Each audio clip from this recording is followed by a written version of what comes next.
All right, guys. Hi, everybody. This is Adriel William, and today we are doing another Q&A session. Yes, happy Father's Day to all the fathers who are listening or watching.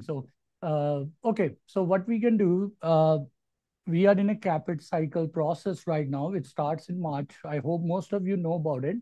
And sure, somebody said, thank you for the session. You're welcome, Doc. Thank you for the guys who waited a little bit. I'm sorry. It's just me running around trying to fix everything, and that happens at time, but I'm sorry. Okay. So coming back to Caapid, guys. So Caapid cycle, what happens is it starts in March, right? Most of you guys already know about that. And then we are kind of like in between. I know most of the people let me fix this. Can you guys hear? Can somebody speak? I just want to make sure I'm hearing you guys. Yes, Yes. doc. Okay, good. Thank you. Yes. All right. So uh what's happening right now is that we are in between the period where most of the schools have sent, some of them are still sending their invites. And one of the questions that I keep hearing a lot from people that should I apply right now if I can to some schools? Well, last month, people asked me, and even later on, I got this question. There are two things I tell them. Number one, if you're going to apply to that school, do some research, figure out their deadlines, see their requirements, and see if they are mentioning it's a rolling or non-rolling. Like UCLA and some other schools are non-rolling. And if you feel like their deadline, you should, I don't personally, I wouldn't apply to a school like 2 days before the deadline. It's just too close. But otherwise, if you have the money, apply, because what I've learned is that there are two kind of regrets in your life. One is of not trying, and one regret of trying and not getting the result. I'm somebody who preferred the second one, where I tried but still not get the result is fine. At least I tried. The other thing is, if you applied once and you did not get to hear anything, maybe at least next year when you're applying, they can see you're a reapplicant. They can see you're a reapplicant, and that shows that you're somebody who's persistent, who's trying to do it again. So again, the answer comes down to, if you have the money, if you have the resources, then go ahead and apply. Does that make sense, guys? Yes, doc. Okay. Yes. All right. So now coming to yes, at this point, I would say if anybody wants to unmute and ask questions, you're more than welcome. Uh, Otherwise, I can just guide you on my own. But if you have any questions, that would be easier for me to kind of gauge. Okay. Assume nobody's asking question. Well, okay. All right. So what I was going to tell you is a couple of things. I I feel if you're getting invites, there are two or three categories of people. There are one people who got a couple of invite last year, this year, uh, and did not get to hear any, like they gave interview and did not get accepted. That's the first category. The second category of people are the one who applied and did not get any invite. And the third category is who have never applied before. They just finish up their exams, their TOEFL, and are now planning to apply for the first time.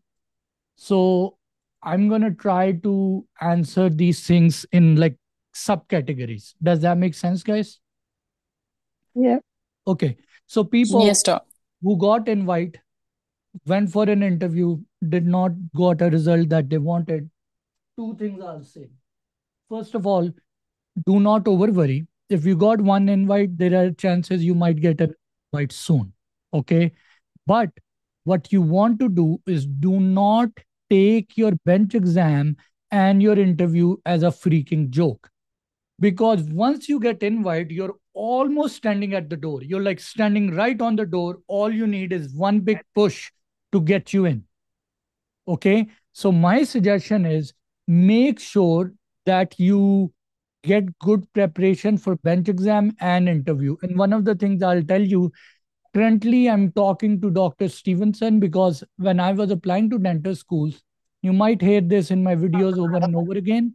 I talk about him. I tried to go to I had somebody I knew who went to Duggins, and he said if he could have gone when I was when I was a Caapid applicant, he told me, but if you can go to Stevenson, go to Stevenson because he's a little bit better. That was his word. So what I did back in 2020, 19, when COVID, right before COVID started, I registered for it's Dr. Stevenson's, and COVID was starting, and we were thinking it's a joke, it's something like they are over hyping and stuff like that. But then things got serious, and the flight got cancelled, so I could not attend.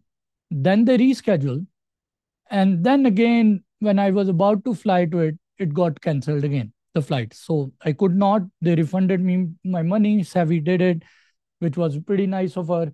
But I never went for a bench exam course. And then they had a virtual bench exam and I got accepted. But when I went to the school, I suffered. I'm telling you in all honesty, because people who had gone to bench exam courses, first thing they do for you guys is once you get accepted, they want to start preparing you on crowns and class twos. So when you go in the clinic, you don't butcher people and you're good enough to pass ADEX. Now, when I went in, I had never done crown preps back in Pakistan. And now I never got the bench exam. I've been doing at home a little bit crown prep and stuff, but it wasn't good enough. So rest of my friends would come in for 2 hours in the lab, do their crown prep, go home and sleep and have fun. I used to be sitting till night, 9 p.m., whether it was snowing, whatever the weather was, I would walk every day, sit there till 9, 10 p.m. And everybody knew in the college, like, if you go later in the night, Adriel will be in the lab. I had to do it because I was miserable at that time and I had to make sure I have to pay the price. So when I now talk to Caapid applicants, people say, I want to apply to schools which don't have bench exam. And I say that's one of the stupidest or one of the most silliest strategy. Please do not look at Caapid like this way because there will be only 6 to 7 schools which only don't take bench exam. UIC, Boston, few others, NYU. But the problem is, even when you get accepted, you have to pay the price. Like it's not like you will get away with it. So the earlier you prepare, the better it is. The second thing is, if you're gonna as a GP, as a general dentist, to pass your ADEX, you need to know how to do a good crown prep. And rather than learning it later, I know it's a cost, but pay it early and get good at it so you can apply to 30 school rather than 7. Does that make sense, guys? And now what I've been doing is I've been trying to request and talk to Dr. Stevenson, whom I personally respect a lot, because when I went into Colorado, they used to request Dr. Stevenson to give us Colorado students lecture online virtually. The reason is because Dr. Stevenson is just not a random academy. He's not a random bench prep coach. He was actually a UCLA professor emeritus. He was the program director for the ISP, like the international program. He knows a lot of things inside the school. When he prepares people, he know what the schools are looking for, because most of the people who are in schools are either his friends or his juniors. All right. Like Dr. Town and her husband in Colorado would talk about Dr. Stevenson like he's one of their colleagues. So he's at their level or above them. And on top of that, Dr. Stevenson is actually a student of GV Black student. So he comes from the lineage of people who follow the GV Black like legacy. So personally, I know he's expensive, but he's pretty good at what he does. And I've been trying to talk to him if we can offer some kind of discount, at least to the people that I work with, because I do fellowship program where there are candidates I work with throughout the whole Caapid application. And one of the things I don't do in my bench prep, in my fellowship program, is that I don't offer them bench prep course. And it's a big thing, part of it. So I requested Dr. Stevenson, hey, I do this fellowship program where I help them with everything, interview, personal statement, resume, LORs, everything. The only thing I don't do is bench exam. If I refer people to you for this, are you willing to offer some kind of discount? And he said yes. So I'm trying to work on that, hopefully, and not just for fellowship. I'll try, if I'm preparing somebody for interview prep, I can even provide them that referral code where they can get some kind of discount from Dr. Stevenson. But that's something in process. But the reason I'm saying all of this now, if you can't afford Dr. Stevenson, if you're in India, some other part of the world, whatever you can afford, start working on your bench prep course. It's very important. Very, very important as a dentist. Trust me. People worry, oh, which bird should I use? Which stuff like for bench exam, like Colorado recently. I usually tell them, if you're good with one burr, you should be good with any burr. Like in surgery, one of my professor used to say a good surgeon is capable of pulling out a teeth with a spoon. If it comes to that, and to be honest, it has happened to me when I'm doing extractions of wisdom or something, an instrument or a burr broke, and then I don't have that, or the assistant, or I drop the instrument and I don't have it extra one, then I have to use whatever I have to get the job done. And you need to get to that skill level where you're good at things, that you're not worried about the burr or the loop. So get good with bench exam skill, class twos and crown prefs. So that was one thing. And along with that, start working on your interview prep. I tell people, if you can't afford, like, start watching in my like YouTube videos. There are other YouTube videos too. Start making notes and start incorporating them in your daily life. That's my request for the first line of people. Now, the second line of people, which are very important to me right now, people who applied to dental schools and did not get any invite. Are there any people like this in the group right now? Yes, doctor. Okay, yes. So all of those individuals, please come to the front of the class. Like, this is very important. I need to talk to you guys now, because I feel like it's it's like when you get like difficulty at a level where you feel like you're stuck, this is very, very important. Like, it personally helps me a lot. And you might hear me say a lot of psychology or like these kind of stuff in my video, but I personally feel it's true. I heard it from an Indian actor called Amitabh Bachchan, who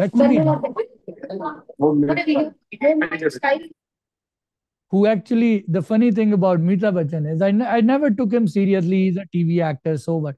But then I got to learn he actually died in his life, and he was brain dead for a couple of minutes, and then he was alive again. And I was like, okay, this person is like Jon Snow. Like, there is something about him that's unusually different. And then I started to listen to his real life, how he got into bankruptcy, and he has quite an aura. But one of the things, the reason I'm saying it, because he quotes one very important thing. He's a big star in most of the Bollywood and stuff, but he quotes one thing, that when things are not working out according to your plan, know that some divine plan is going on.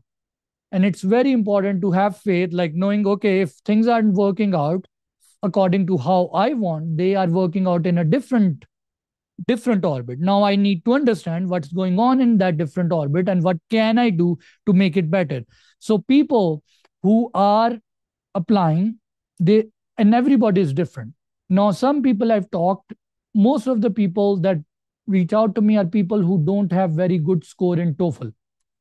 One thing I'm going to request you, that TOEFL is very important. I know people who are 93 score, 92, 97, 89 who got accepted, but there are a lot of variation in the profile. Like, they are looking at different things. Somebody has a master's, somebody is coming from a non-English speaking country like Cuba. Like, there are different things in the profile, but majority of people who get accepted are above 100 or 101. So my recommendation, if you're one of those people who have tried 5 6 times and TOEFL is not coming in good, maybe it's time you look for a mentorship. And I've been talking to TST group. I've been trying to talk to uh, from Noteful too, that if they can offer some kind of discount or something to the candidates I refer them to. Because I get a lot of candidates and they say, we need help with TOEFL. And I say, I don't teach TOEFL. And then it's a dead end. And personally, I feel like it's a big problem. So Noteful and TST are few of the people I watched videos when I was applying to dental school or Caapid, and I got uh, 113 at that time. Now, the average GPA, as long as you're above 3, it's good, but GPAs varies a lot. I personally don't take GPAs very seriously. Maybe some schools do, because GPS varies a lot. People who are coming from uh, Syria, from Jordan, from different countries, when they get their ECE done, the GPS go down. It's like 1.7, 2.1, and they used to be very good student back home. It's because the GPS system for every country varies. So it's not a uniform standard. But TOEFL is a uniform standard. So if I was you, I would rather focus on my TOEFL first, because that's still controllable. You can't change your GPA. That's ECE deciding. And people keep worrying about, human brain keeps worrying about things that they can't control. So for now, forget GPA, put it on the side, figure out your TOEFL. If your TOEFL is good, maybe you should. The second thing I've learned over the 3 years that is changing a lot, that schools want students who have done some kind of preceptorship, some observership, some kind of activity courses in a dental school. And they make money off it when you do preceptorship. If you have a work authorization, you can always work as a dental assistant inside a school. Try to, if you don't even have a work authorization, look for some research activities. I know there's a Hispanic community and there's a Hispanic faculty at Tufts. I forgot that doctor's name. She works with a lot of Hispanic students, and she offers research opportunities and those kind of things. I personally feel a lot of people go for preceptorship at Boston, and Boston preceptorship isn't good. It's just they charge you a lot of money to make you stand and see people. That's it. I've heard Washington preceptorship, you get to do hands on things, like you get to work with your hands. So if you can afford a preceptorship, or if not, you can attend some conferences, some CE courses, some observership in a dental school, in a residency, in a fellowship, or any kind of thing. Do it. That really improves your profile. On top of that, if you're somebody who has a work authorization, get the hygiene license in Florida. Even if you can't move to Florida and live there, at least get it. That really adds something to your profile. It's a couple of more $100 to get it, but do get it. If not, get an FDA license in your city if you can. If your state has FDA or EDA, auxiliary function dental assistant, get that. So is these things making sense to you guys? Or I'm just speaking to myself? Yes. Okay. All right. Now, if your GPA is really, really low and you don't know how to fix your GPA, maybe thinking about doing a master's or a fellowship or an educational process might be helpful. For those people, that might be helpful. Thinking about doing some academic work that might allow you to do some improvement.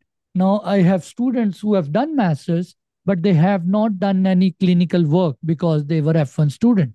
For them, I usually recommend start doing some kind of dental assisting, unpaid shadowing. Do that. It's very important. On top of that, one thing I feel that I've I have about like 15 to 17 fellowship people that I'm working, and most of them, except for a few, have gotten invites. Now, yeah, MPA degree counts. Yes, it's a master's degree. That's what I'm talking about, doc. When I say MPH, MHA, MBA, whatever, I don't care about the alphabets. As long as it's a degree, it's a master's degree. Now, if you start asking me if it's MPH, MHA, MP, like, doesn't matter. Just as long as it's a degree, it's a master's degree. Even people who go to Canada and do diploma in healthcare, even that counts as education. So I'm not going to go into nitty gritty of which degree to do and which degree not to do. What I'm trying to give you as an overarching understanding that if your GPA is low, do a master's. All right. So coming back to, I was saying the people that I work with fellowship, majority of them have gotten some kind of invite. And the reason I asked some of them who did not got accepted any invite earlier, I was like, why do you think you got an invite this time as compared to last time? And they said one of the main difference they feel, yeah, you can do preceptorship and those kind of things, but the main thing they feel the difference was is how the personal statement and the application is done. That really makes a difference, because I personally feel majority of us in this attending who are attending this are either coming from India, Pakistan, Hispanic countries, a few Middle Eastern, a few Albanian, Eastern European, or a Chinese Asian student. But majority, as of I know, are from these countries. And if I start talking to each of you guys, pretty much you will see it's most of us have similar resume, plus minus few people, but most of us will have similarity. Now, what can make a difference is your TOEFL score, and then on top of it, how you write your personal statement, how you write your life story, how you write your supplemental application. Because in US, their problem is they know you can do dentistry, they know you can do give an injection, you can do a prophy. Their problem is, can you communicate in US system? Do you know the cultural sensitivities? Do you understand how to talk to an LGBT person? Do you know how to talk to people with your dental assistants? Do you know how to talk to your faculty? You might think you do, but American system is a little bit different, guys. you, like I know people who got kicked out of their residency because they were a little bit abusive or rude towards their dental assistants. And these things matter. And the schools are looking for people who have good communication. All right. So let me grab water really quick. If meanwhile, if you have any questions, think about it and you can unmute and ask. Just give me 1 minute. I'm going to grab some water, guys.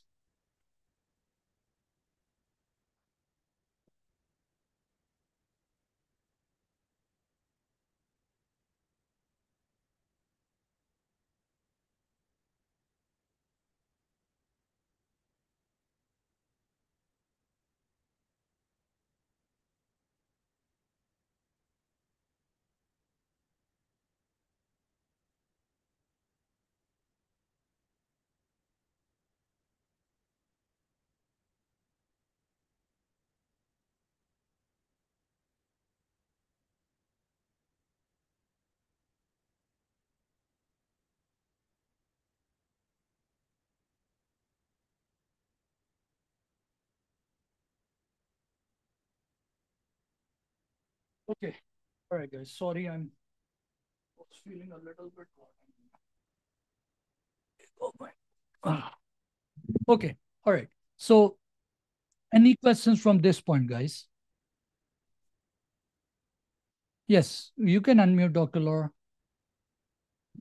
Hello, Doc. I have a question. I think it's not related to what you were talking about. I recently had an interview, and one of the faculty members asked, like, how many universities have you applied to? And I was wondering, like, how to approach that question and what kind of answer are they expecting Well, usually you when they can ask this? this first of all, I'll tell you this. They can't see, I don't think they can see how many schools you applied. But if you say I applied to 10 schools, but and NYU is on top of my list, or Colorado has been on top of my list because personally I live near it, or I have family in the city and I've visited the schools, and I personally want, if I have the option, I would like to be a part of your school. You need to give them a reason. You can say I applied to 10 school, but then you need to tell, like, if you're like, it's a silly example, but yeah, kind of like that. If somebody's asked you, why do you want to marry me? And kind of like you, people would say, I have 10 people who have sent me proposal, but I think you would be the best spouse because you have good habits or good hygiene or you're a polite person and blah, blah, blah. kind of like that. You need to give them a reason to make them feel special. Does that make Okay. sense? Yeah, I start to Yeah, give yeah, yeah, that's silly very helpful. I start to give silly examples once I take off my coat. Okay. I'm joking. Okay. All right. There's somebody Okay. who asked in the chat, I have done a master's, I have plenty of work experience and still haven't gotten an invite, but I submitted on May 5th. What can be a reason? Doc, again, this you're throwing three things at me and asking me to answer a very complicated answer. I don't know your TOEFL. When you say plenty work experience, I don't know what plenty would stand for. How was your application done? Did you make any mistake? What your letter of recommendations are? Your personal statement matters. May 5th is not very late, to be honest. But the way you're writing your application matters a lot. Trust me, it matters a lot. The chances of increasing masters, yeah, masters does increase your uh, chances. It does increases your chances, doc. But also remember, masters take freaking 2 years of your life. It took my 2 years of life. I was doing a master's, which is good. That helped me got accepted to schools, and I did not had the clinical work. I did the master's part, but uh, back in the days, my master's wasn't super expensive. I did it for like 35 to 32,000, but now it's like $70,000. And then on top of that, like 2 years of your life. So Dr. Karan, you need to count whether it's worth it. Maybe you can do a 6 months of preceptorship. Maybe you can look into orofacial fellowship or something like that. Some people do fellowships in oral medicine, orofacial pain, and they get invites too. But I preferred a master's at that time because I needed an F1 student visa. Okay. Dr. Carolina, you're saying, sorry to sidetrack you. Do we get clinical assistants in the, not in the DDS, doc? We don't. But if you're in a residency, yes. If you get into a GPR or an AGD, then you do. But DDS student, no. You're like at the bottom of the food chain. I, I, I figured out a way to get assistants. I would treat my classmates very, I would try to be very friendly. Even the advanced standing DDS students, like the American students, I made really good friends with them. And I would just go to the D2 guys or the D2 class and I would text or send an email and say, hey, is anybody free? I'm doing a filling. And I would have like 2, 3 people helping me out. But that's one way. Feed people, bribe people, make friends, and eventually somebody will come to help you. That's how I survive my DDS. Okay. In the fellowship, do you help with poster presentation? No, doc, I don't do poster competition, poster presentations and research. This is not part of the Caapid. I I had zero research and I got 5 acceptances. I had no poster presentation and I don't do things for you. I'm the coach. I just tell you what things are important. I help you with the writing stuff, with the personal statement, supplement mentor, but I'm not a institution. I'm not a university where you can come and do research. So yeah, those are not my areas. I work with interview preps, with personal statement, with guiding which school to apply, which not. If you have any emails helping you out with those part, with Kira, all of these Caapid processes. But I don't do poster presentation stuff. I've never done it myself, and that's I don't I this it's not something that I do.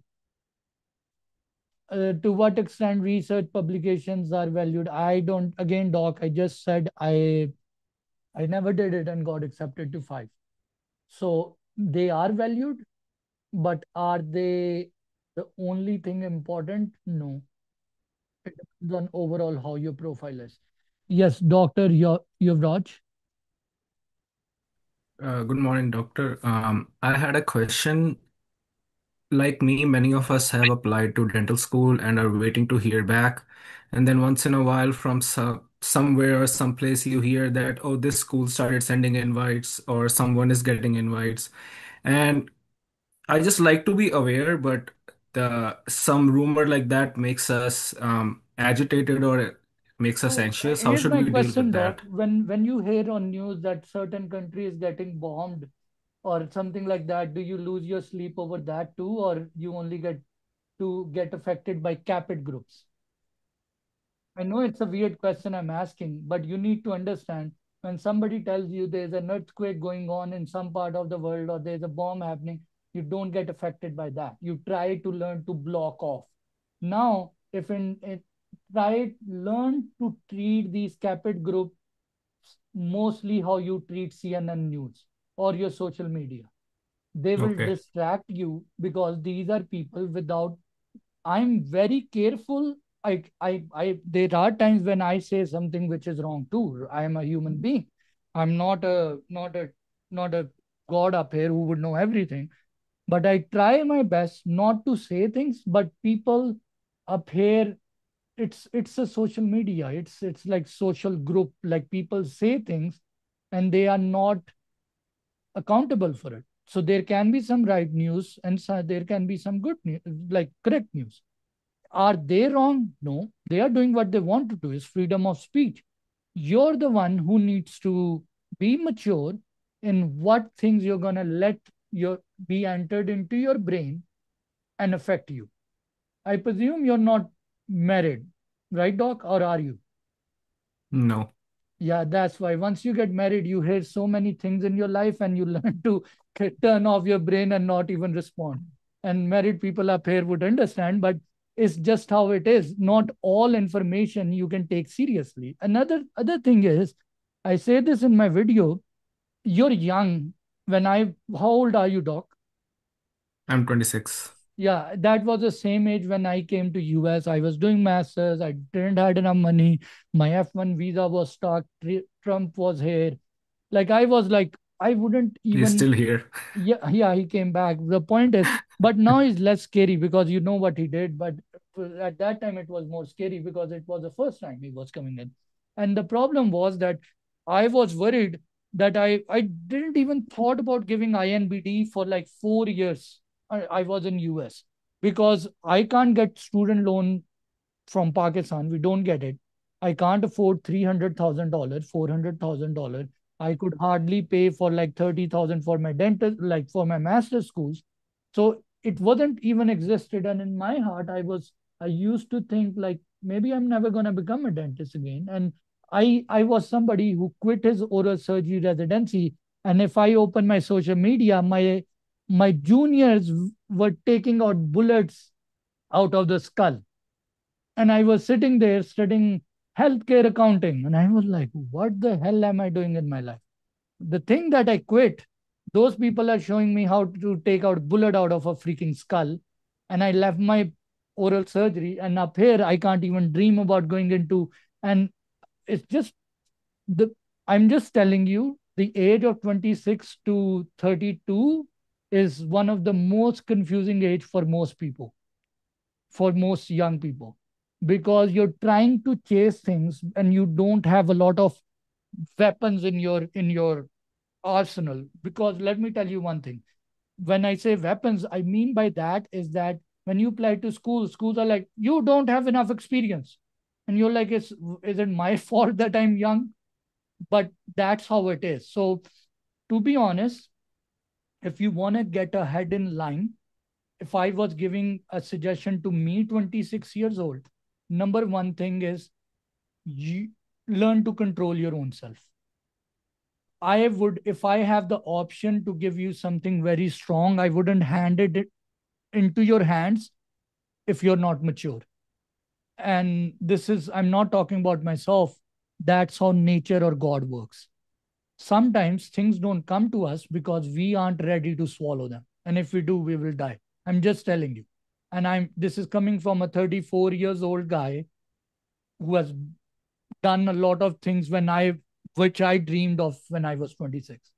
And now I understand, if this had come to me in 26, I would have freaking blown up the world. Like I would have gone crazy. I would be one of the craziest people out there.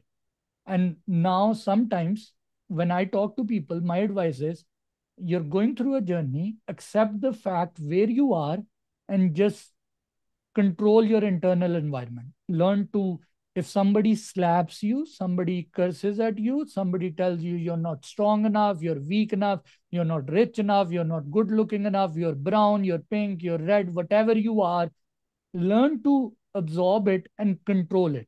Do not react to outer situations. And I think once you do that, it's going to change. Once your internal atmosphere is controlled, your external will follow it. And it took me a lot of years. I wish I could, and I'm still working on it. Once that is controlled, trust me, the outside follows it. It's weird to you right now. It won't make sense. I'm saying things which might sound gibberish to a lot of people, but it's just a realm of life. It's not about DDS. It's about overall all the successful people I read books on, listen to podcasts. This is all they say. The biggest thing that we will tell to our younger self: don't be freaking desperate. And especially as a guy to guy, I'm telling you one thing: Yes. do not let things make you desperate. It's very hard. I've learned to meditate. I've learned to cancel out people, be very careful about my routines, sleep, just to stay in that state of mind. A lot of people who watch my Instagram or something, they will say, "Oh, doc, you have so much going on," and but there are voices in my head tell me, "Oh, this is getting delayed. You're not doing this. You're not good enough." It's something that just goes with you. And then after a certain while, you're like, this is you, your own brain is the one that, sorry for my French, but fucks you up. That's how it is. It's nothing outside. You're 26, you're supposed to suffer, you're supposed to go through journey. And once you go through that, not only will you get your DDS, but you will be somebody which other people will respect. So it's just part of the journey. And I'm just telling you as a guy to guy, that's more, I wouldn't say this, use the same verbiage or a term for one of the ladies, but man to man, this is, I feel like, just you have to suffer. It's a little bit of journey. It's part of it.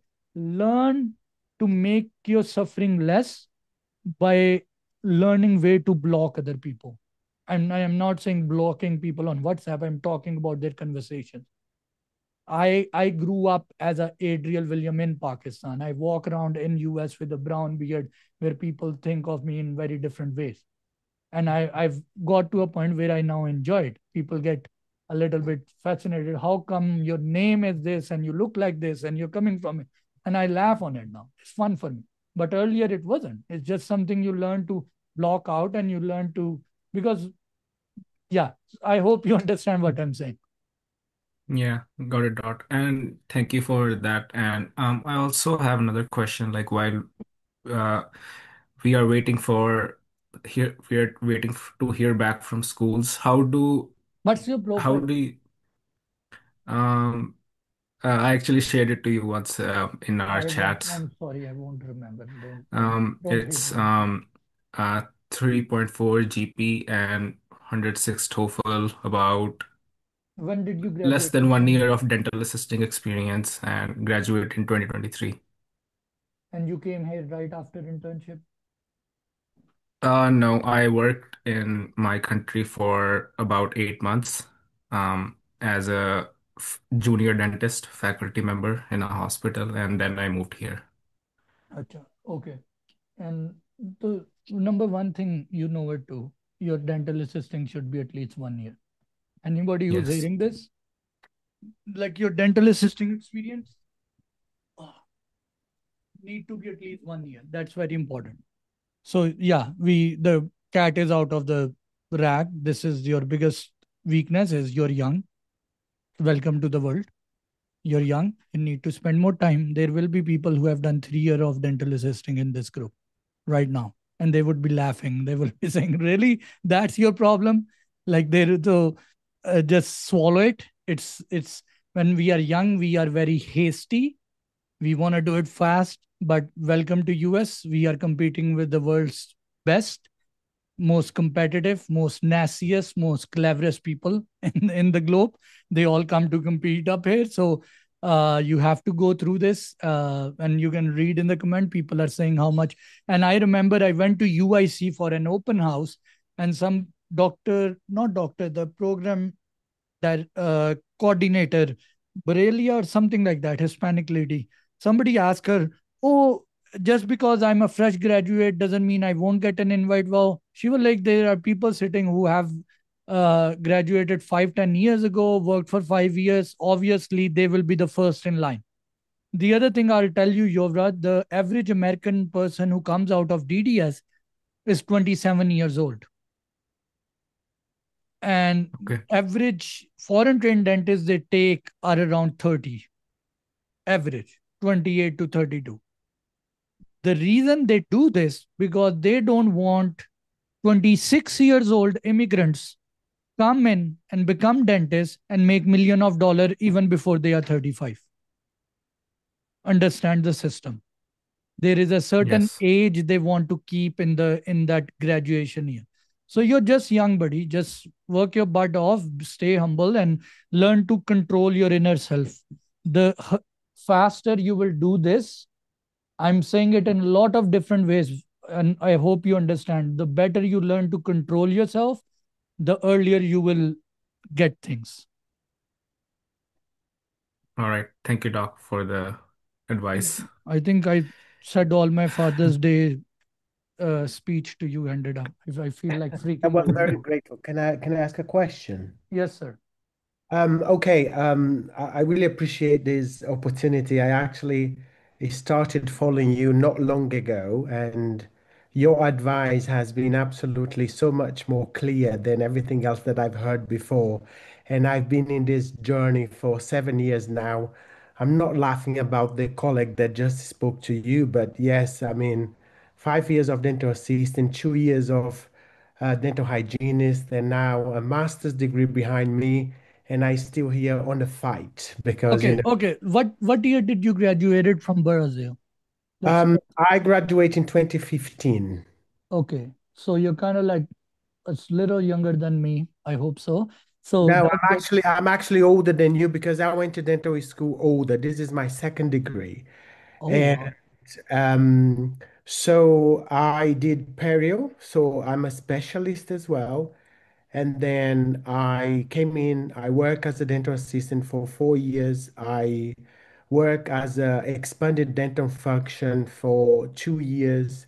Then I went to Alabama, did a master's degree within biomaterials, came out with a GPA 3.91. I'm not trying to show No, off. no, I'm no, no, just no. giving you Just tell me. I need this the fact. information. And finished then master's degree. I'm working now as a crown coordinator at the clinic for an Arabic guy slash doing dental hygienist because I have the license as well Where? Which place? in Maryland. So you had to go through dental hygiene school in Maryland to get the license? No, I did not. I actually have the dental hygienist license from Florida. Florida, but as you know, some places you can do under supervision job. So that's In Maryland, you can. not Maryland. It just depend on the trust that the doctors have on you, and he Okay. actually do, and he kind of sponsored. Like Okay. I can only do hygienist if he's in the premises. But is that legally? And I'm not trying to scrutinize. I'm just trying to figure out something, and I'll tell you. Are you legally allowed to do that under the state, like the state board? Yes, yes, he checked everything. I don't know exactly what it is, but to be honest, he just is rarely when I do hygiene because I'm so over the crown design and everything else. So even if it's not legal, I'm not hired as a hygienist right now, but I Good. do cover now and then. And how do you pronounce your name, Doc? Talik. Khalid. So the reason I say this, and I'll tell you why. I had some people in Florida, and even one of my friends in Colorado who got accepted with me. She was doing fillings as an FDA in one Right, of the state, and she felt she was legal and to do this, and because her dentist said we checked and everything. And during right, the interview, she mentioned that, and they were like, "You're not legally allowed by the state board to do right, this." right, right, right. And then it put her into hot waters. So personally, I know in private practices, there's a lot going on, which most of us have seen. Yeah. But when it comes to your professional like resume No, work, I don't mention that. okay, good, good. I don't mention that I actually do the Chrome design because it's linked to my biomaterial master's degree. So to me, it's more important to link that together. And you have done perio. When did you completed your DDS in Brazil? I completed the DDS in 2015, and I completed Peru 2017. Then I moved here. And the thing is, I applied for residencies here twice. The year that I was at my master's degree, and I was invited for three interviews, and I end up not being chosen because obviously, as you know, specialties are very limited. There's only three places, four places, and you need to know someone inside, Well, basically. to be honest, Doc, I'll tell you as somebody who does specialty work now, I'm Mhm. not a specialist, I'm a GP, but Right, all I do is sedations and wisdom teeth and full mouths, and right, I get referrals for some of the implants and these kind of things. right. Right now, to get accepted into a specialty like a perio is more competitive, and when you come out, your license is limited. So Yes, either you can only teach or you're very limited with the work you do. And on top of that, you need to freaking compete the American person for, right. for referrals, Yes, right? So yes, unless somebody has a love to be in the academic and want to be a specialist, the problem is a lot of us foreigners, I don't know exactly how Brazil is, we think there's the royal colonial system, the right. king, the ministers, the bloody peasants. And Mhm. it happened to me too. I would think, oh, the GPs are the bloody peasant, the specialists on the top. But to be honest, in US, that's not the truth. Whether Right, it's my oral surgeon, my prosthodontist, or me, all of us are pretty much Adriel William DDS. Nobody even uses a doctor. So by the end of the day, people only care what you drive, where you live at, and how much you're willing to give to them. right, That's the main thing people look at. That's look at our president today in US. right, So it's all about how much you're making money. Nobody cares about your degrees and degrees and degrees. right, So I personally, people would reach out to me. I need help with the pass and I want to be a specialist. I'm like, I can guide you in one thing or not, but it's very competitive to get accepted. So I don't take on the pass process as a complete thing. I can write people's personal statement or interview prep, but Caapid is far more easier to get accepted because the seats are more and you're competing with other bloody immigrants. So it's like I'm okay, competing with myself, so it's fine. I can still get accepted. But when you're competing with American kids, obviously they would give them more preference. right. I would too. Yeah. So now, where do you think you're having trouble?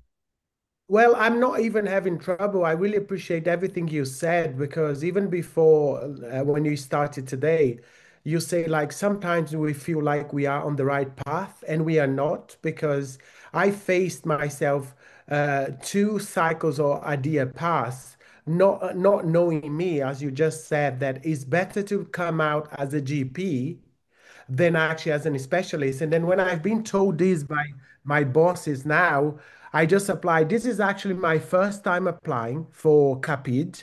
I applied May 5th. I have received everything like your application is completed. Let's wait right now. But the thing is, I just haven't received anything yet. And I know I'm doing exactly what you said. I'm not trying to see much of the group. So I have this invitation here or that because I've been told by people from my time that it took them like sometimes five times or whatever. And they heard as late as September. They have How lost many schools did you apply? 15. And when was around which month did you apply to most of the schools? Same time, that week of May Okay, 5th. all right. I hope you won't even need any of my help, but just as a suggestion, what I would encourage you for somebody with your profile and your experience, you're in a tricky spot. I'm going to tell you what's a tricky spot. You are, the good thing is that you're very qualified. The bad thing is you're over qualified. I don't know if anybody told you this, but what happens? you will get accepted. But one of the things they what happens to them, they look at the profile. Oh, this person, okay, uh, DD as Perio, Masters, this, and then they're like, maybe he might be a little bit of difficult person to handle because he's an overachiever. Mhm. Now, my suggestion is to make their life easy, find ways to visit schools. If Right. you find any open house, any virtual visit, if they get to see that this person has a very humble, polite, Right. good conversational, and is a good team player, and he has a lot of degrees, Right. well, we want him the day one. Like, let's get him in. Let's not wait. He's like a full on full 10. We want to have him next day. But Right. when they are just looking at a paper, they are looking, oh, this person might come in and start teaching us rather than we teaching him. Like that. I've heard that before, but I actually have visited the ones that haven't started calling yet. Mhm. And I know, and I have a good, when you have a good feeling about it, because again, everything I have always said, it took me a while to get what I am. Just give me the chance of the interview, because then I can actually win you with my personality, like everything you just said. But I know it's hard. I have a really kind of unique situation with Penn University. My boss actually knows someone inside, and he is a alumni from Penn, and he contacted someone there. And for my surprise, my application was filtered for some reason, which he believes it was my GPA, which is like dental school GPA, of course. And and I was surprised, but again, it's one of those things that can happen, and you need to be aware of. So I have put pen aside. I was with a hope there, but it's not going to Okay. be. I okay. Hopefully in future, if you have any help, you can reach out to me and I can try my best, Yes. whatever I can help. But because I don't want to discuss more of your personal things. No, no, no, no. I'll Okay. call you in person at some point. We're Okay. going to All right. do Sounds something. good, doc. Thank you. Thanks Sure, very much. sure. All right. And Dr. Fatma asked me, can you please explain how to a large gap in between graduation and now? You don't need to over explain, Dr. Fatma. If you were dealing with your family, you had kids, you had health issues, you were traveling, just like that. You don't need to lie. That's very common. I don't know if you've seen on my YouTube videos, the first person that I helped to get accepted to University of Tough was a mother of four who had a straight on 8 years of gap. 8 years of gap. Nothing at all except for raising kids. She got accepted. So just because you had kids or family or traveling or health Hi, issue or hi. marriage. Sorry. Sorry, it's me. I asked the question. Sorry to cut you off, doctor. So yeah, I want to like get in contact with you because like I had some like serious health issues due to which like I could not work and obviously I had kids. So yeah, the Again, only doc, to thing. make it simple, what I'm saying, just right, if you have kids, just you can mention that during this Okay. time I was taking care of my personal matters, and that's something you write in your personal statement. So Okay. if you already written your personal statement, it's Yep. fine. But next year you can mention that during this next 3 years, I was Okay. taking care of my personal family issues and Yes. kids and helping them. And now since I've done with that phase and that responsibility, Yes. I'm capable of going back to pursuing my dream. Okay. All right. Thank you so much, doctor. Sure thing. Yes, Dr. Karan. Thank you, Doctor. Good afternoon. So you already answered one of my question. The other question I had, it's a follow-up question. So this is my second cycle.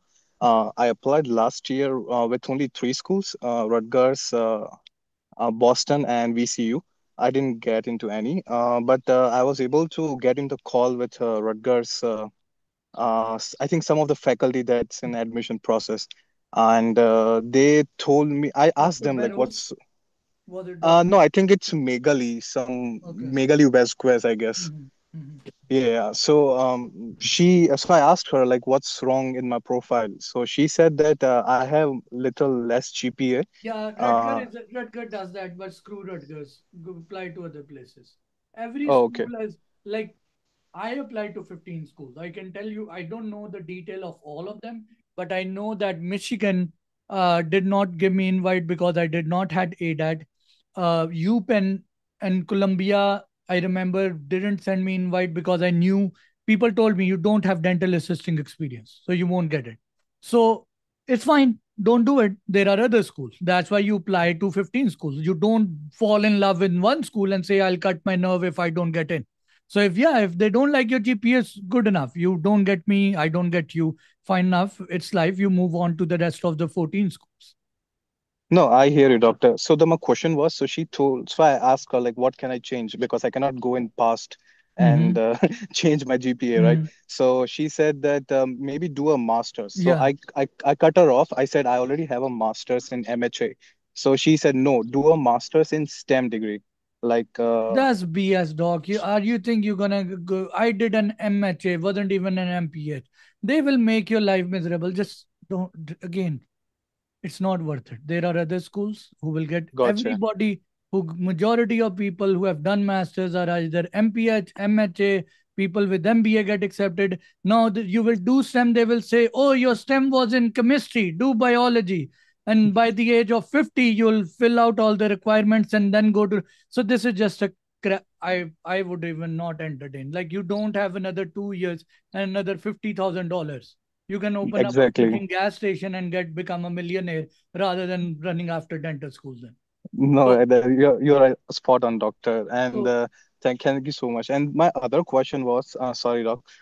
So you might be familiar with new visa policies, correct? So I'm currently on an F1 visa here. Do you think like I don't know who to trust and what to trust and nowadays?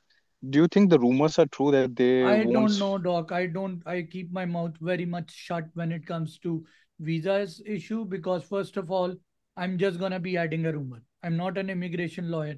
I don't know things, and whatever I will say will affect people's psychological health. So when it comes to that, I can tell you just two things. US will never stop taking immigrants. They need immigrants because that's how US works. Second thing is they love F1 students because they bring in a lot of money on the table. Number three thing Right. is if you're really worried, pay it's more loan, more money, get a good immigration lawyer. That's the only person I would look up to. Except for that, everything is a BS because you're desperate. Even your shopkeeper, who, if you go to an Indian shopkeeper, he will try to give you advice and tell you how he knows stuff, and everybody takes advantage of you. So I'm not, that's the most I'm going to say regarding this topic. And I would request not to ask me other people, like, because my suggestion is just find a good immigration lawyer and ask them for this advice. Gotcha. No, thank you so much, doc. Sure thing. That's it. That's it from my side. Okay, sure. So next question that I can see is Dr. Ruby, who say, does the school call you if the candidate have no? It's not always. Some schools do, some schools don't. They have 17 to 1800 people applying. So if your requirements are not being met, they don't have enough time. Sometimes they do, but mostly they don't care. Yes, Dr. Banayan. Hi, Dr. William. Thank you so much for taking your time out and having this session with us. I really appreciate all your help and Yes, guidance. I'll send you the bill, doc. All right. I just had two questions. One was that if so, you said that pursue the hygiene route. I'm currently doing that, and from the schools that I've applied to, how should I inform them of this if they're yet Doc, to send that once you message? completed it, then email them. Once you have completed it. Do you recommend emailing all of the schools that I applied to, or just the ones that I got interviews from? Whatever you feel like, there's no wrong. As long as you know how to communicate professionally without annoying them, you can do whatever you want to do. You can email Okay. all the schools, even the one you never applied. Nobody will like. There's nothing wrong with it. Okay, awesome. And then just a follow-up question from the schools that I did get interviewed from, should I email them How many after schools the did you get interviewed? I got interviews from two, and the third one I have yet to give. So why are you focusing on A, B, C, D? Doc, here's the thing. if you're kind of like you're like about to get accepted to a school, about to. If you got one invite, maybe it was a fluke. Maybe you got two invite. Your application paperwork is solid. Now, if you got three, then I'm sure it's good, even though I don't know what it is.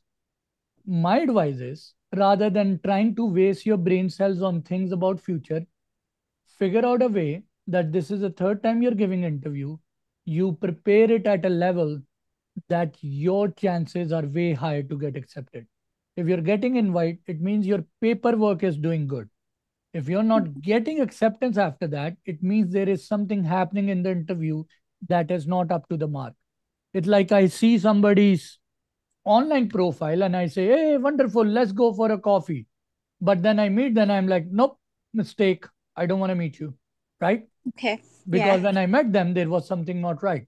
So you're using your energy levels and your brain cells in things that are not even should not be there. You should be focusing 100% of I gave two interviews. What do I need to do in the third one to make sure this is my last one and I get the acceptance? Okay. Don't go A, B, C, D, plan B, C, D. You're standing at the doorway, at the entry of the school, and you're thinking about how to go in the back of the building and enter from there. Okay. That makes sense. This, Yeah. yeah, I think. Sorry, yes. please go ahead. No, I just cut you off. I was just gonna say that I think my problem is I'm not when I'm answering I stutter a little bit Yeah, so because doc, I get in again, my head about the answer, which is for why. that, doc, now I'm gonna be a little bit bluntly honest, doc. For 4 years, most of my YouTube videos are made for people for interview prep. Yeah. That's my core thing. Hmm. Watch it. If you Okay. can't, if you feel like, okay, that I've seen that, I need more, I've tried to make a less costly system where you can buy some videos and prepare for yourself. But on top of that, I'm not saying just me. If you have to pay $1,000, $500, $300, $700, pay that money, get prepared, so Hmm. you tick off your interview part and you get accepted. Okay. Like, why make it complicated? If I know that if I paint this room, my house will be sold for $300,000 and this paint will cost me about 500, then do it. You'll say just paint the freaking room and sell the house, right? Yeah. That I makes don't know sense. why you're making your life complicated, thinking about hygiene, sending to school. Oh, well, you're almost about to get accepted, ma'am. Attract what you want in life. Okay. If you're thinking, if I don't get accepted, I will go to the hygiene school, I get accepted, I'll email. Why are you thinking about plan B of failures? Because you will end up attracting what you're thinking. If you're thinking about plan B, most probably plan B will happen. Okay. So come back to reality, Okay. focus on how to improve yourself. And I don't want to feel like I'm selling myself, but you are the ideal person. Um, did you took any professional help for interview? No, not for interview. So imagine if I'm just saying now I'm selling myself. If you spend $600 and then that $600 helped you in all three interviews, it made your cost of per interview prep $200, right? Mm-hmm. And it made you more confident. And then you were thinking about less interview prep. So, from a financial standpoint, decision making, make decisions that make more sense. So, you become a dentist early. So, you make your money and you retire soon. So, you can relax in life. Okay. This is the doc, the people who are sitting on the top of the world or who are really big doctors or millionaires are not there because they work harder than you, because they know out of the 10 decisions in their life, and I said this in my video all the time, I get a little bit riled up because I keep saying it. I tell people, you wake up, this is Jeff Bezos says this too, you have 10 decisions, you have to figure out one decision that's going to change the most of your life.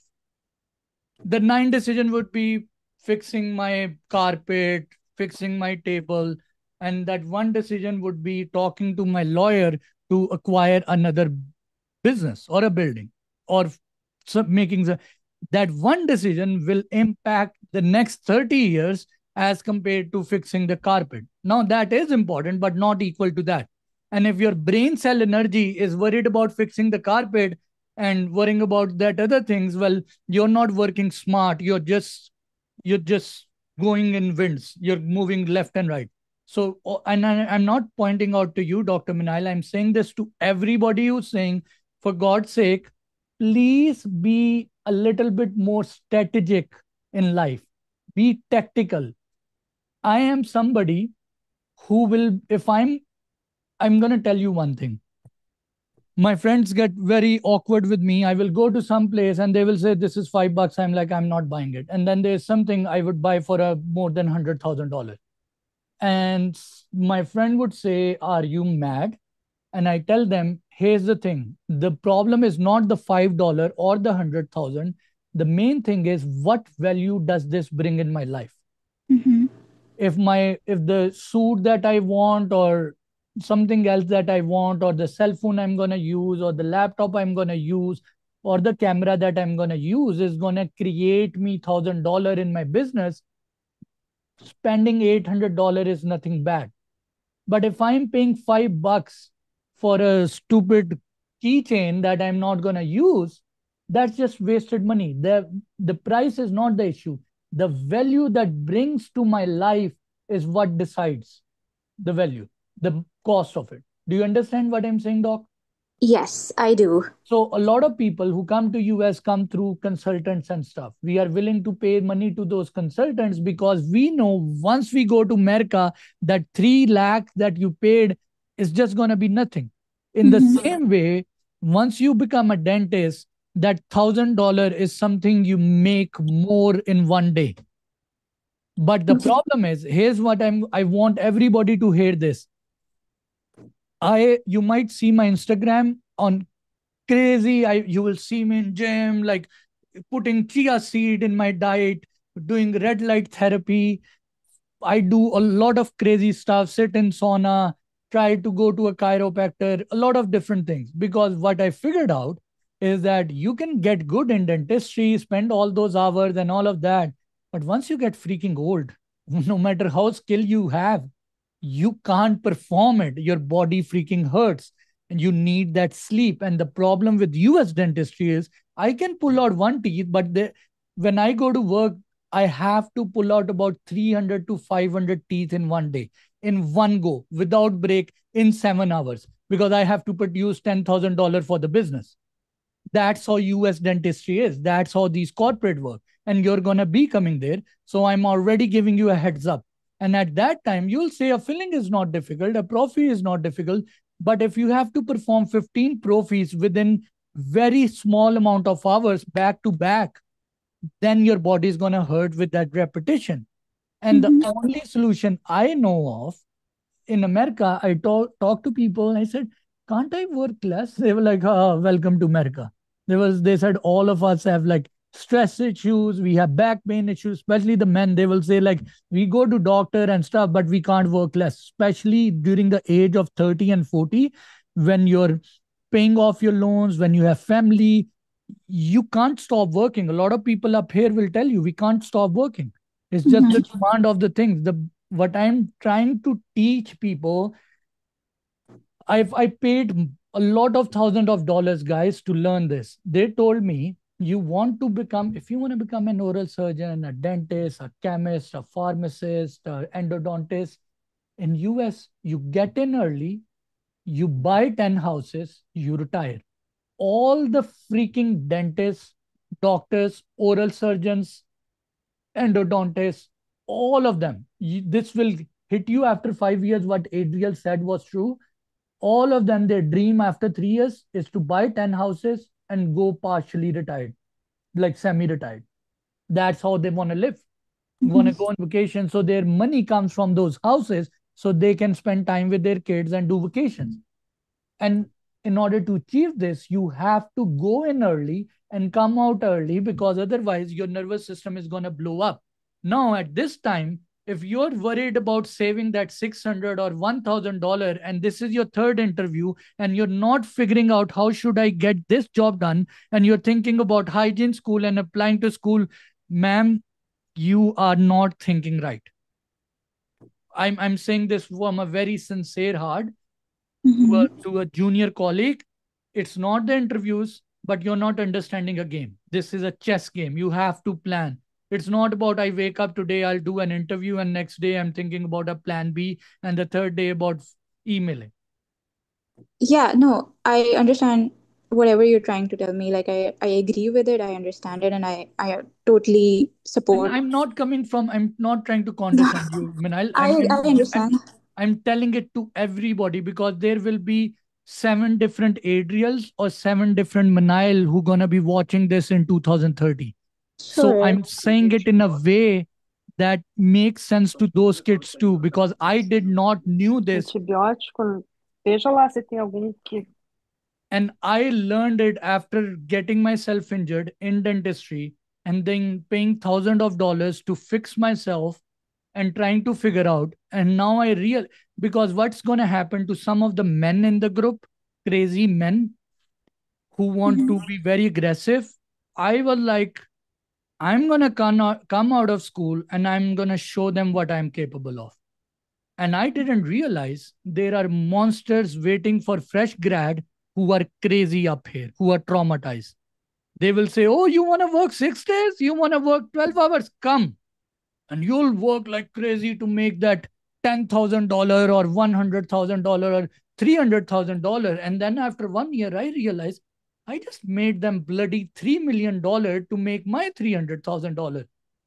Who's the jackass in this whole game? It was me, because physically I deteriorated myself just to make those $300,000 while they made a 3 million while sitting in the back. And I was like, this isn't fun. I'm not smart. I'm just acting like a donkey who's working the most, not understanding the big game. And that's why I'm saying is that you need to start seeing this as a chessboard. It's a game. And now sometimes you lose money, you lose a match to win a tournament. And that's the when I see people or hear their stories, the key thing I listen is how much they are willing to lose in order to win the tournament. You have to lose every day so that at the end of the year you will be the winner. That's where the smart people are. So think about all of this like in 40 years, like by the time you're 40, what are you looking at? Because I know when we come from India, Pakistan, we are becoming a doctor because we were a doctor back home.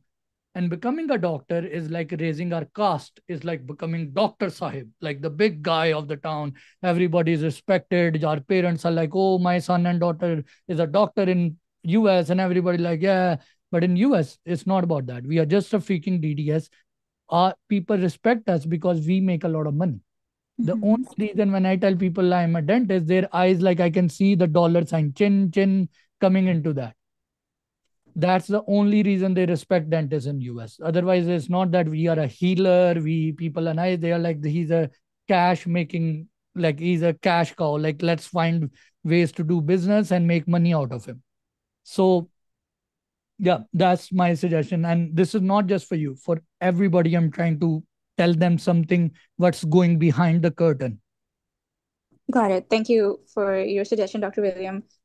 Just to follow up on the question, what I was trying to do was that am moving to Florida, so I was trying to give the Florida hygiene licensure so I could work for the 6 months in between of the acceptances of the school that I get, hopefully. And the schools that I interviewed at haven't sent acceptances yet. One of the interview, I don't think I did that well, but for the second one, I'm hoping they do send an acceptance. But I will take all your advice, and I will work on my interview skills as What well. I And will tell I you, Doc, do this every day when you wake up, when you do your prayer or whatever you want to say, give thank to God for getting accepted to dental school. Start thinking about how your life would be if you get accepted. Start attracting or thinking about the things and start giving thanks to God for what he's going to give you in future. okay. The reason you might say, oh, I just asked Adriel and he went on a whole tangent about that. I'm telling you one thing. I've learned this with very like weird kind of experiences. The more you think about things, the more they house in your brain, the more they will become reality. Okay. So you That's great advice. that's why when people say their words, I wish I could. You're most probably are way younger than I am. What year did you graduated? 2021. Yeah, so about 7, 8 years after me. So I'm telling you one thing, whatever, when I'm talking to words, I'm trying to convince people, freaking stop, stop. You're making your future, you're writing your future with your words. Stop. Like people will say, I'm an introvert. I'm like, no, no, no, no, don't say that.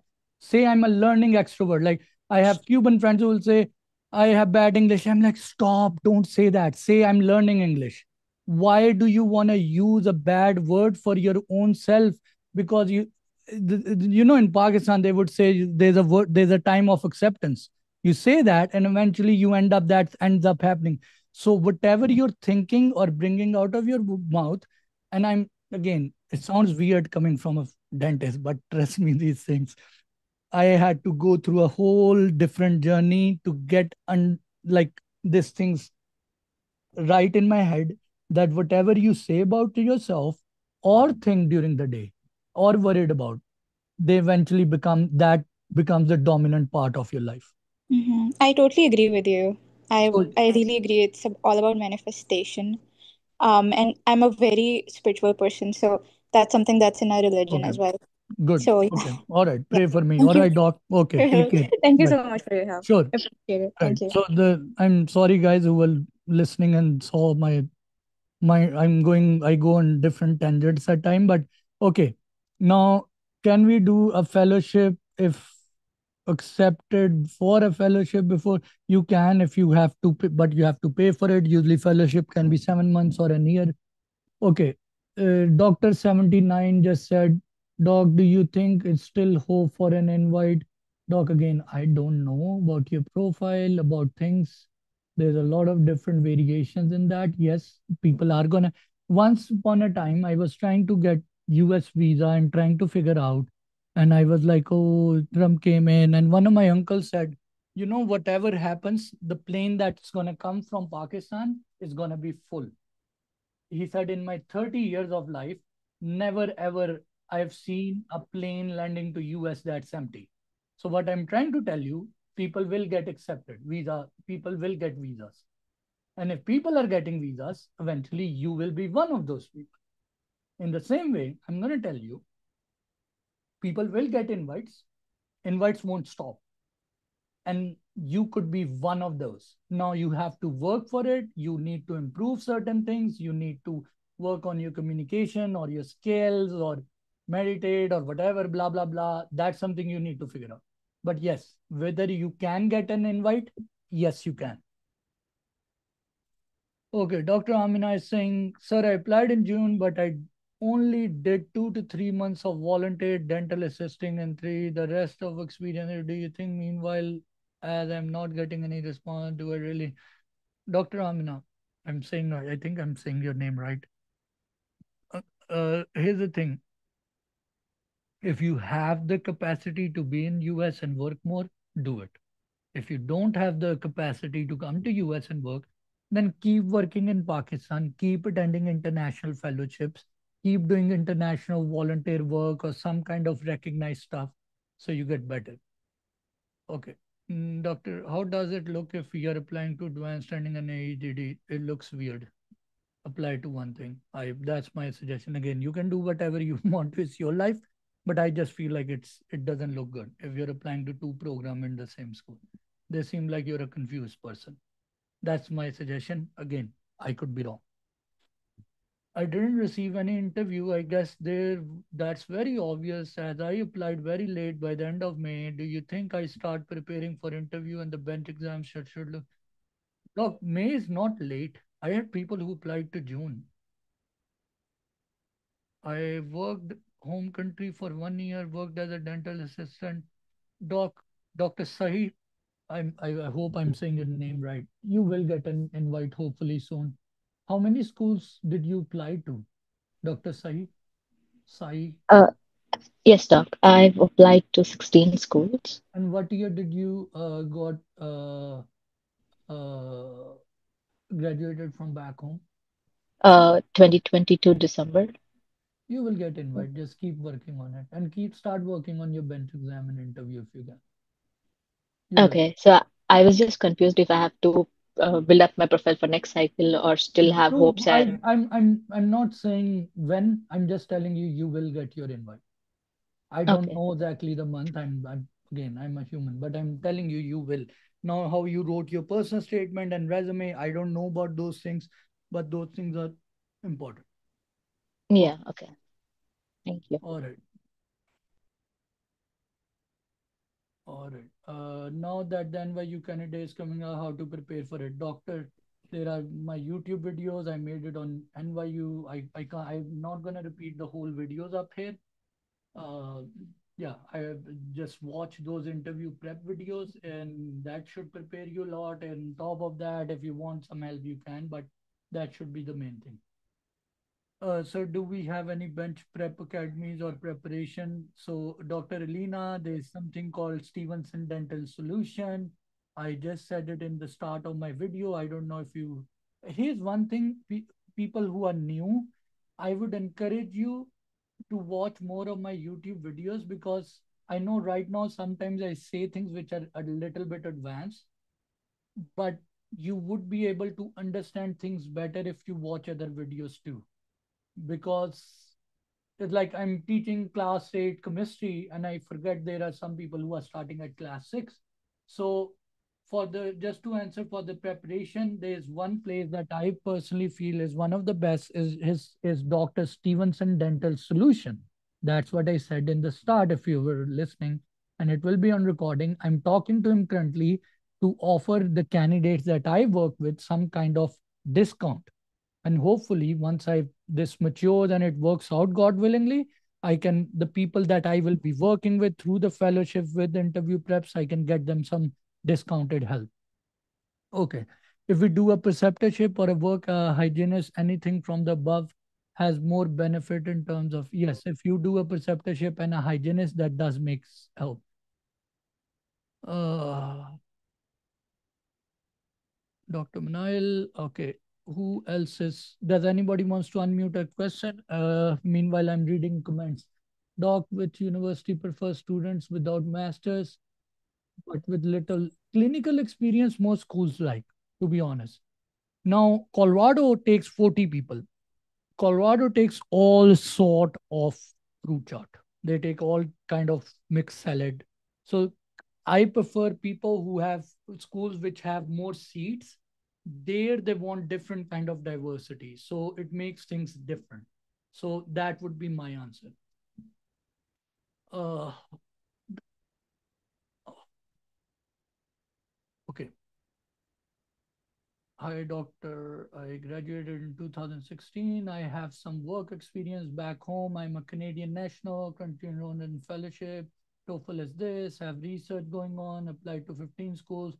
Doc, from your questions, your personal statement can matter a lot. Doctor, I'm not going to say your name since you, but yeah, your personal statement could matter a lot. How you filled in the application, your communication.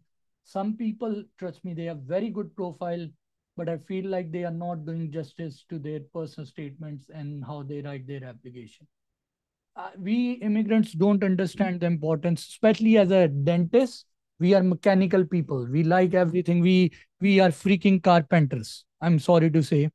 One of my doctors that works with sleep dentistry, he said the biggest problem with dentists is they are carpenters, oral carpenters. They like to fill holes, take out things, fills, like these kind of things. They never think in three-dimensional in the way of like like for example, nowadays a lot of dentists who work with TMJ, with muscle pain, like they work with physiotherapy, neuro work, like therapies, because they know a lot of diseases are not mechanical, it's psychological. They are there are other issues. So I feel that most people that I work with, I have to encourage them that the way you fill in your application, the way you talk to your schools, the way you talk about diversity, about your experiences, those are important. Those are very important things. Some people think, oh, I worked as a fitness coach, gym trainer. It's not important. I tell them it's very important. American people or schools take it very important. It's very serious for them. So you might think some experiences in your life are not important, but when you're writing your personal statement, trust me, they are important. It's all about how you put it in words and how you work on it. Okay, is 100 or a good? Yeah, 100 is a good score. If you can achieve more, that's better. Yep. Okay. All right, guys. Any other questions? Otherwise, I'm gonna rant. I'm gonna end up saying other stuff that I feel like are important. If you have any question, you can unmute and say. But I'll tell you one thing which I've learned recently, and I've done this myself. And are there any people? I'm sorry, I'm gonna ask something a little bit beside dentistry, but who are dealing with Caapid, who have not getting accepted, and have been emotionally or psychologically getting very stressed out at this time. Are there any people up here? Like Yuvraj was at least honest enough to tell me that the people who message, are there any people in the group? Okay. I hope some might be there. My words might help. I'm going to tell you one thing. One thing I've been researching, I was trying to make a video and I made a video last night. I'll share it soon. What happens is once you're going through a difficult phase, and Dr. Yovraj, I'm just piggybacking on what you said. Once we are going through a difficult time and we are getting rejected, there was a time where I'm going to give you an example, Dr. Yovraj, if you're listening. In Pakistan, my father died when I was in 2013 in my final year of dental school.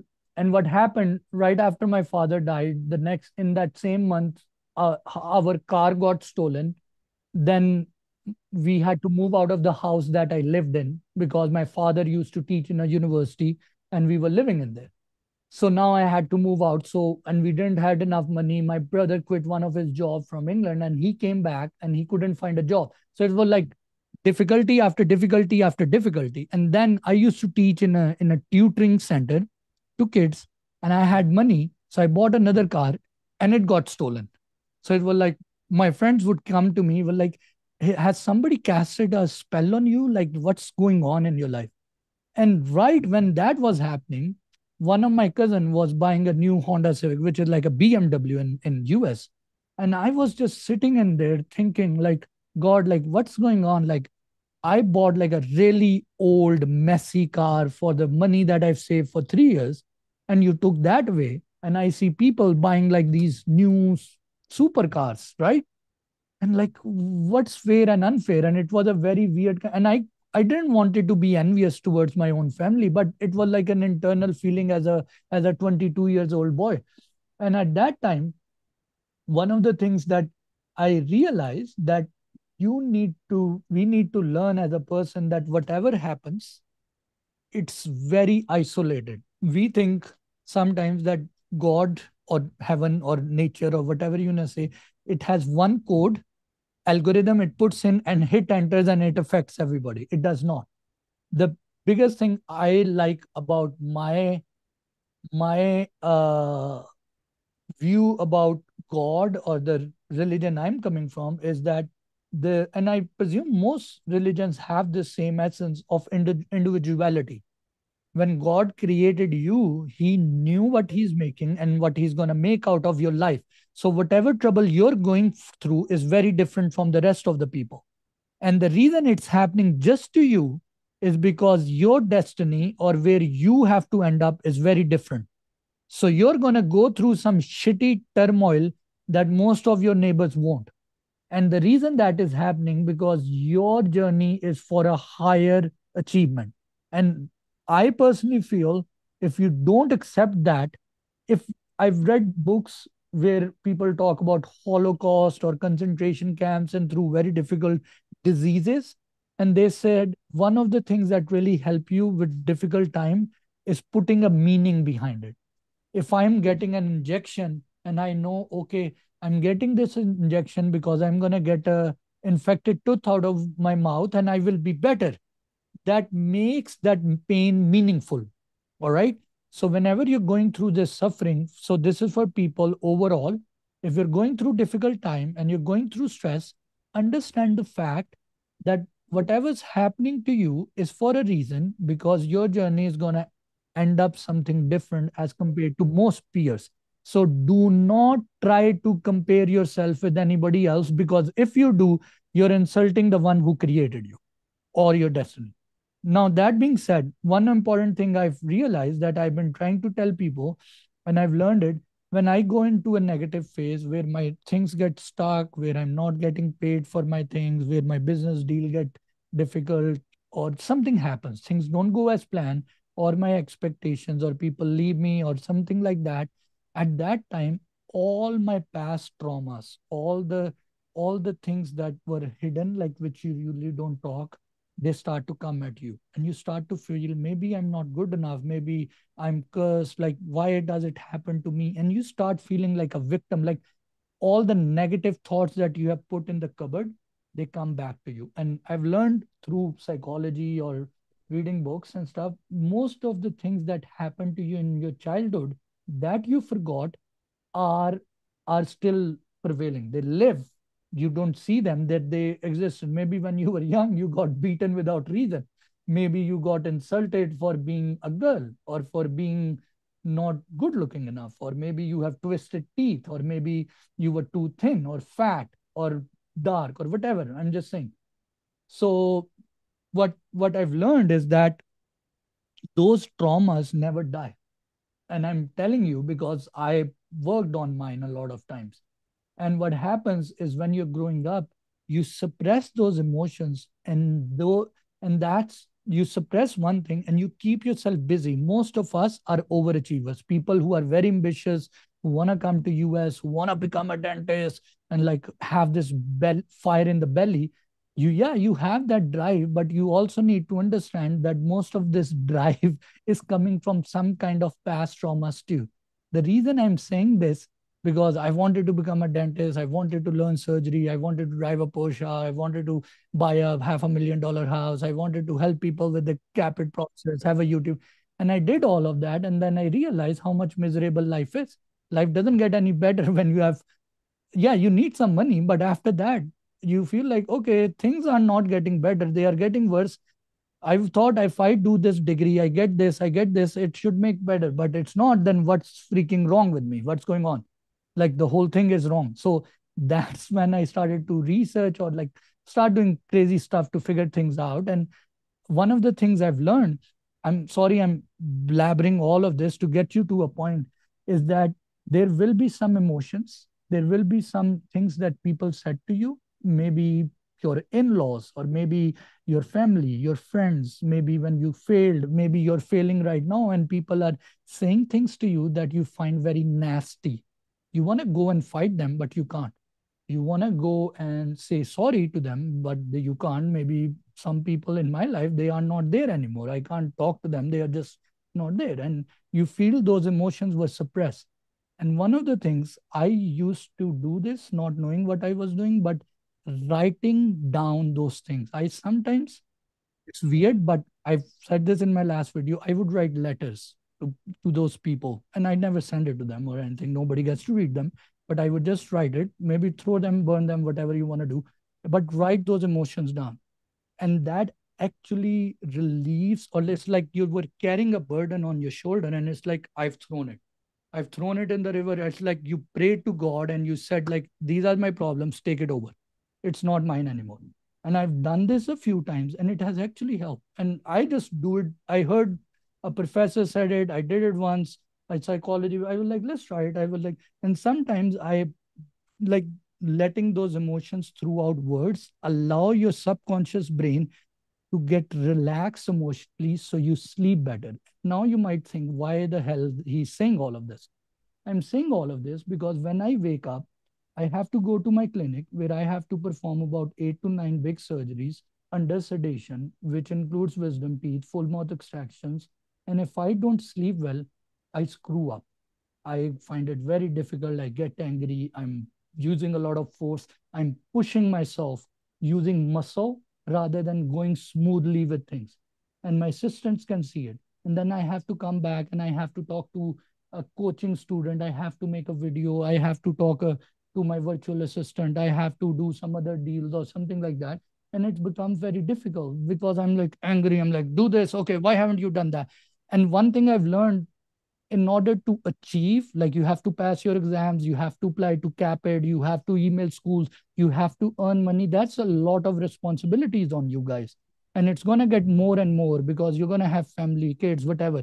And if you have to act like you're the high achiever, you're like the Ronaldo, you're like somebody who's very good at their work and like everybody likes you need to make your personality better. I'm telling you, it's not about your skill, it's about your attitude. If your attitude is good, I will be the first person to teach you dentistry, whatever I can. If you have right attitude and you come say, I want to shadow you, dog, I'm like, sure, come.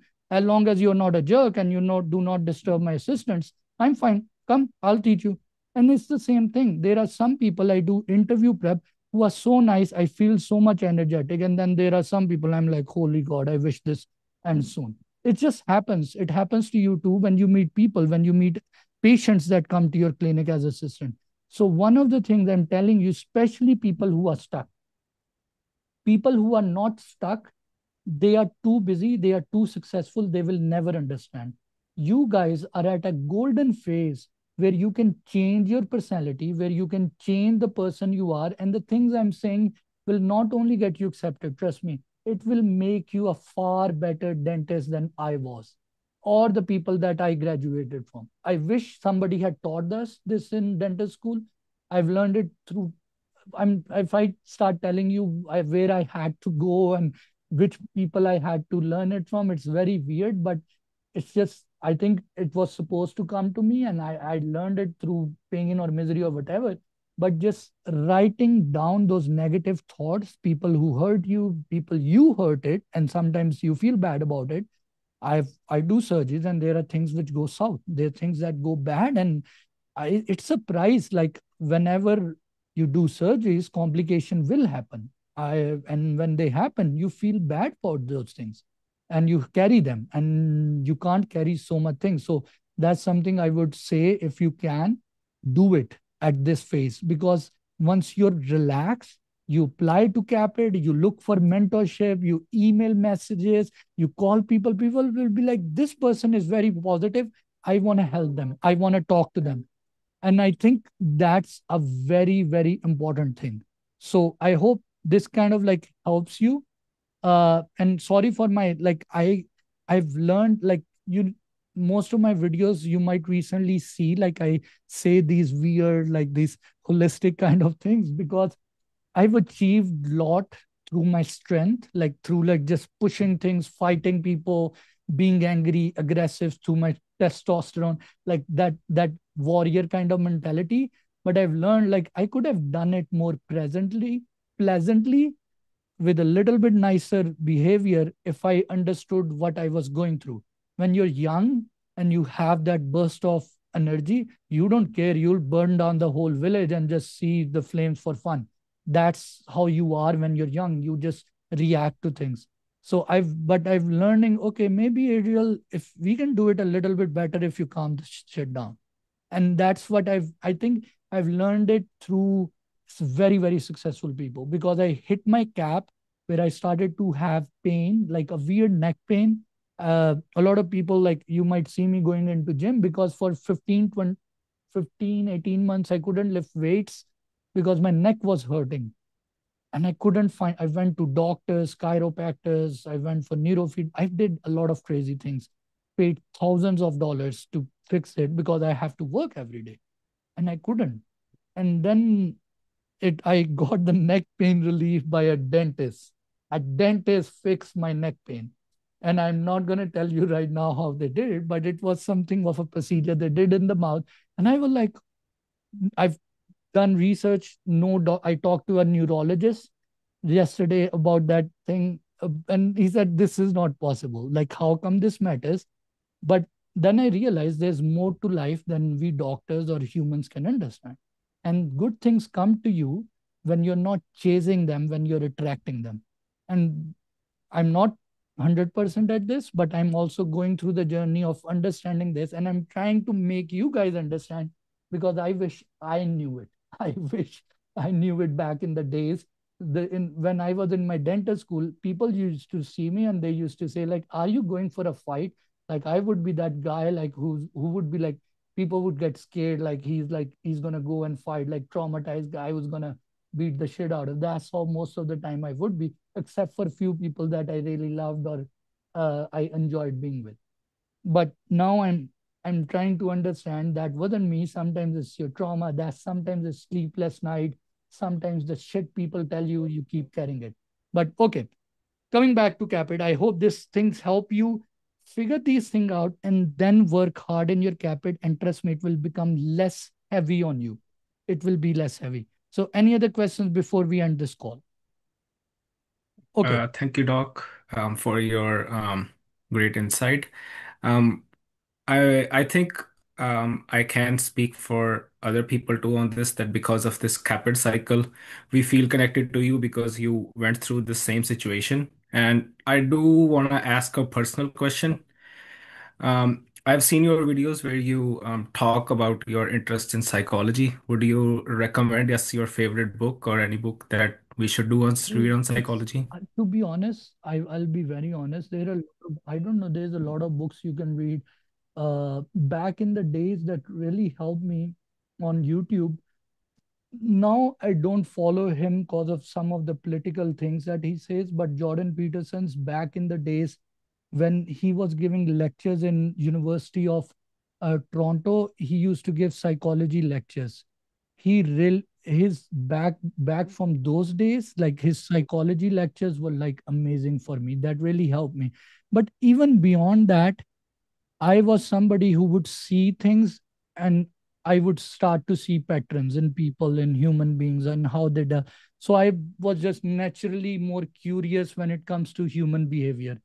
And once I see that, then I end up looking on online or listening to podcasts to figure out what I was seeing.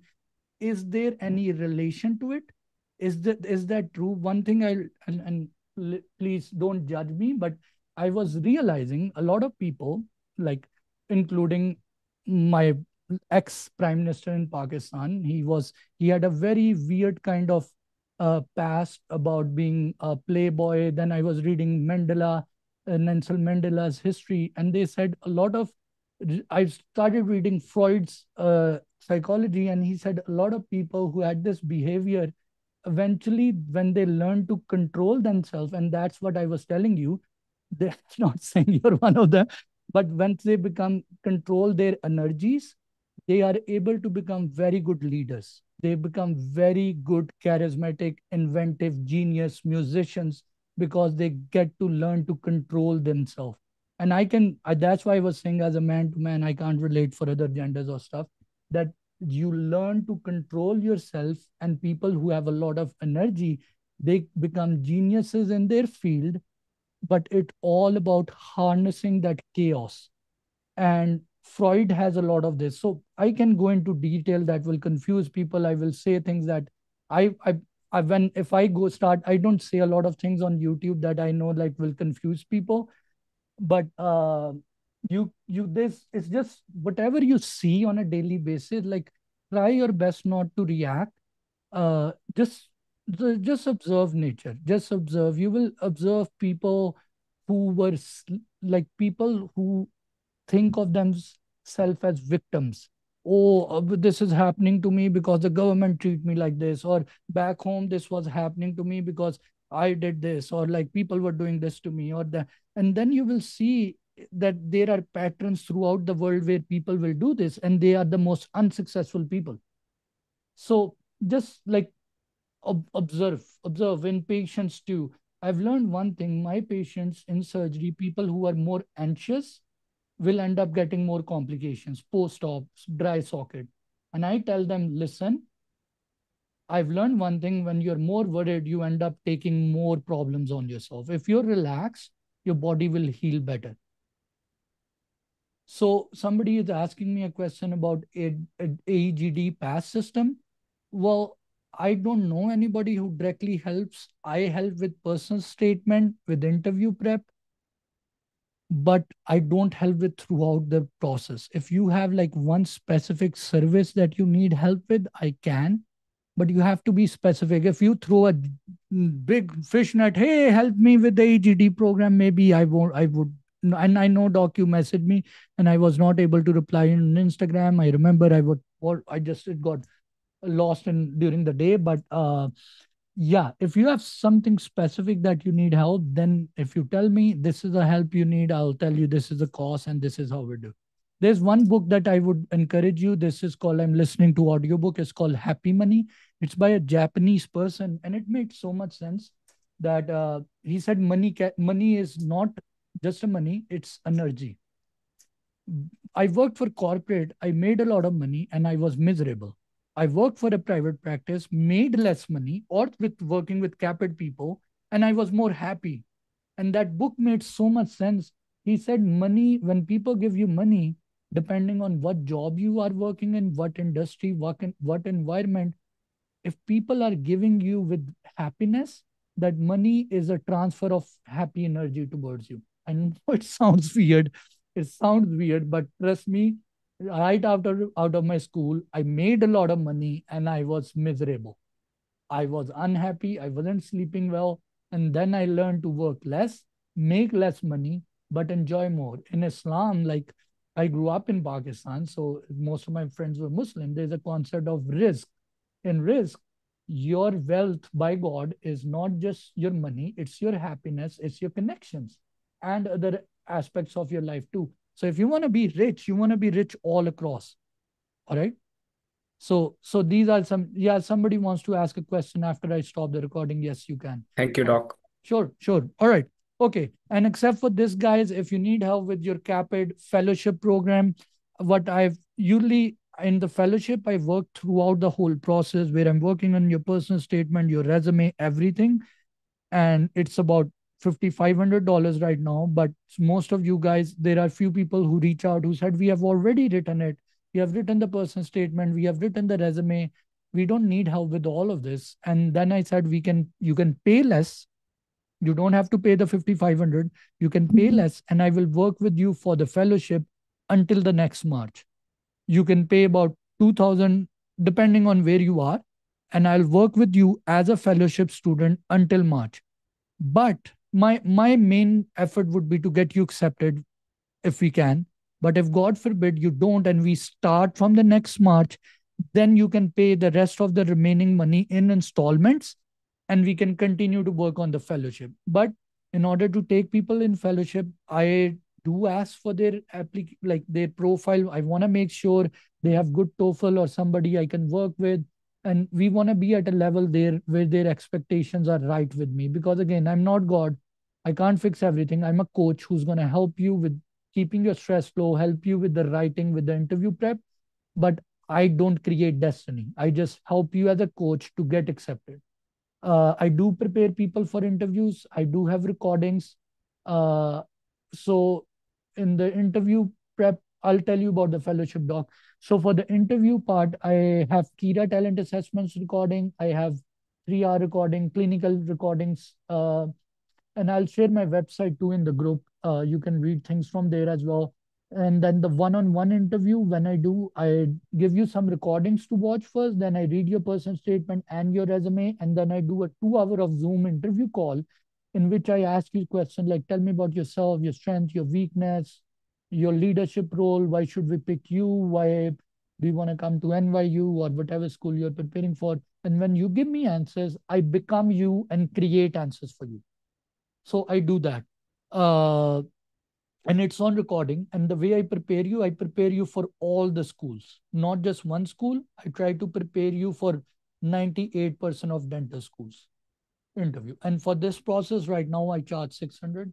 Now coming back to for the fellowship program.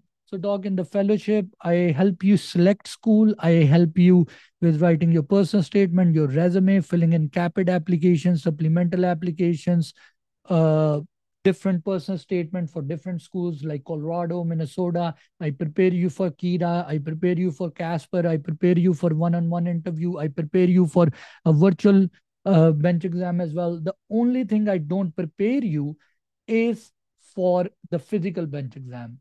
But for that, I'm trying to talk to I'm trying to collaborate with Dr. Stevenson so he can offer you a discount if you're my student. So that's something we are currently working on. But except for, and I work with you until you get accepted. So your problem kind of becomes my problem to get you accepted. So that's what the fellowship is. Because I feel like then people have more assurity that this person is working with us as long as I'm alive and everything to get you accepted. But obviously, I kind of have to make sure that your profile is good enough to work with. So somebody said, does old graduation? So doc, I made a video of somebody who got accepted who's 52 years old uh, in Temple University. Do watch that video. Uh, and people get accepted. There were two people, 47 and 49 years old in my Colorado who got accepted. So age is not a restriction. How can you contact me, doc? In the WhatsApp group, there's my two numbers. One of them, yeah, you can just look there, and in the WhatsApp group, there's my number. You can contact me from there. All right. Okay, guys, I'm gonna stop the video recording. Any questions from it regarding service or anything? Okay. All right. Let me stop the recording and